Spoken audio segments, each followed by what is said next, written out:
안녕하세요. 4월 8일 화요일입니다. 날씨는 오늘 맑고요.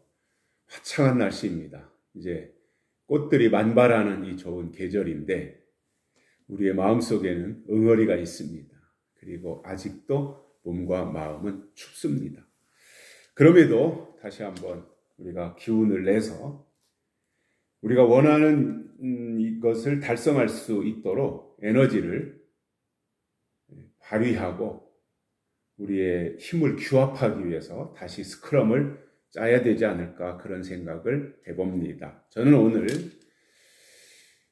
지난 헌법재판소의 윤석열 대통령 파면 선고와 관련해서 이런 논평을 좀 하고 싶습니다.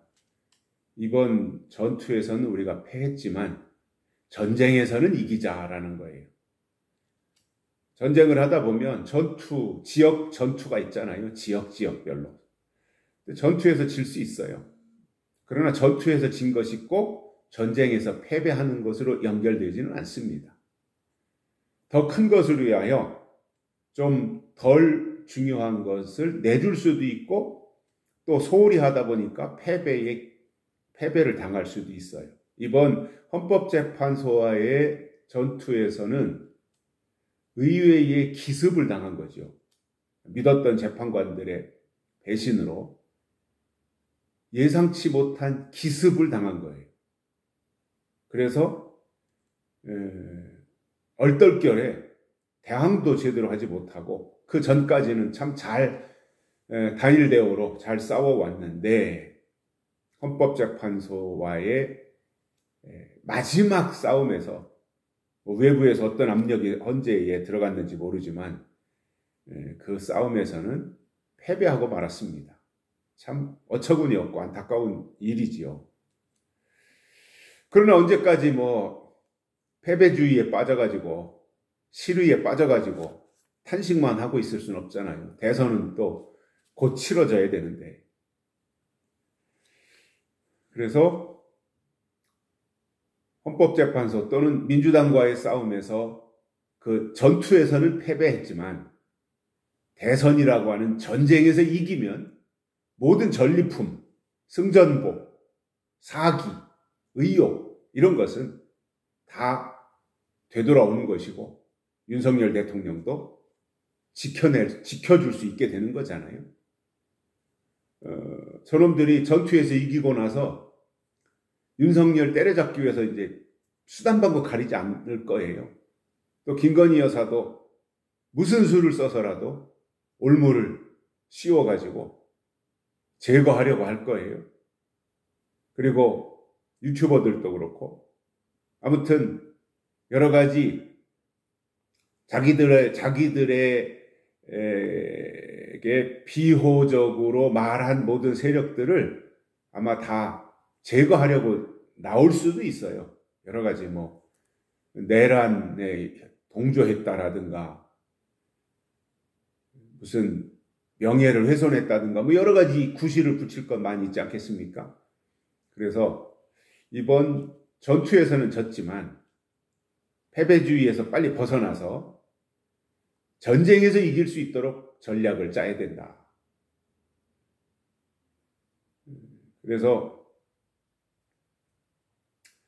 물론 이번에 우리의 이번 전투에서 최고 사령관을 불의의 일격으로 잃은 것은 참 안타까운 일이에요. 그러나 상대의 적장은 아마 지구상에서 가장 교활하다고 하는 이재명입니다. 아마 지구상에서 가장 잔인하고 교활할 거예요.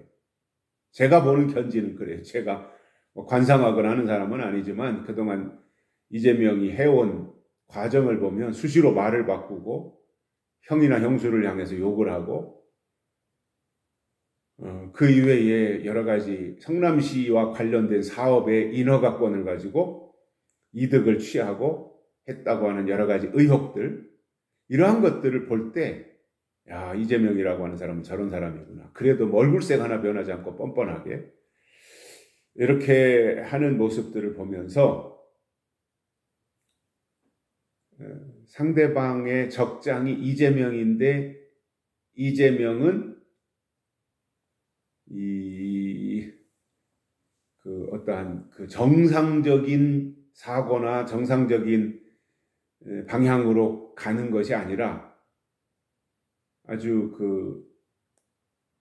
야구로 말한다면 투수가 정통파 투수가 있잖아요. 정통파 투수. 그런데 그 이외에 어떤 변화구 위주의 투수도 있어요. 그런데 그 이재명은 변화구에 능수능란한 사람이에요. 언제든지 자기의 말을 바꿀 수 있는 표리부동한 사람이죠.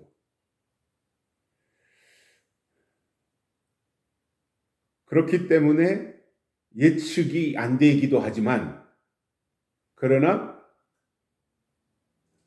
정석을 배우지 못한, 정석이 없는 사람이기 때문에, 하나의 잡범 수준이기 때문에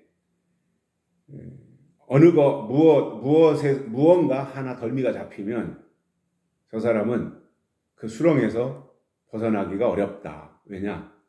정석으로 배운 게 아니에요. 정치도 다 잡범으로 배웠고, 어깨너머로 배웠고, 자기 수단 방법으로 다 이용하는 거였지, 정식으로 모든 이렇게 배운 사람이 아니다. 저거는 종교로 말하면 사입이잖아요. 종교로 말하면. 정통 보수의 신앙 노선을 지키는 사람이 아니라 사이비 쪽에 가까운 사이비성 그러한 정치인이기 때문에 어찌 보면 또 상대하기가 쉬울 수도 있어요. 그러나 워낙 변화구에 능수능란하기 때문에 고전은 하겠지만, 누군가 정통파가 나와서 이재명을 상대한다면 이번 전쟁에서는 반드시 이길 수 있다고 봅니다. 그러기 위해서 일단 선관위의 발목을 잡아놔야죠. 선관위의 발목을 잡아놓기 위해서는 선관위에 대한 지적과 비판을 계속해야 되고, 윤석열 대통령이 계엄령 선포하고 나서 했듯이 선관위에 대한 문제점을 계속 지적하고, 그리고 후보자들이 그런 이야기를 해야 돼요. 우리 국민의힘을 과거의 선거들을 보면 선거 끝나고 나서 의혹이 있는데도 불구하고 재검표 요구하지 않고 바로 그냥 승복해버리잖아요. 그럴 것이 아니라 말로라도 이번 선거 끝나고 나서 의혹이 있으면 무조건 다 재검표 요구하겠다. 일부러라도 자꾸 말을 해야 선관위가 딴 생각을 하지 못하도록 해야 되고, 이번 헌법재판소에서도 봤듯이 잘 오다가 막판에 한 2, 3일 남겨놓고 판사가 뒤집어진 거잖아요. 그렇기 때문에 외부에서 어떤 압력이 들어갔다라고 하는 주장들이 지금 나오고 있지 않습니까? 저는 선거관리위원회도 얼마든지 이재명 쪽에서는 작업을 할 수 있다고 봅니다. 그러니까 그거를 사전에 차단시키는 것이 이번 선거의 가장 핵심이라고 봐요. 선거관리위원회를 어떻게 발목을 묶어놓느냐, 부정선거를 어떻게 안 하도록 하느냐. 부정선거만 차단시키면 무조건 우파가 이겨요. 그런데 부정선거를 차단하지 못하면 선거에서는 이기는데 결과에서는 지는, 헌법재판소의 결정과 똑같은 일을 되풀이할 수도 있어요.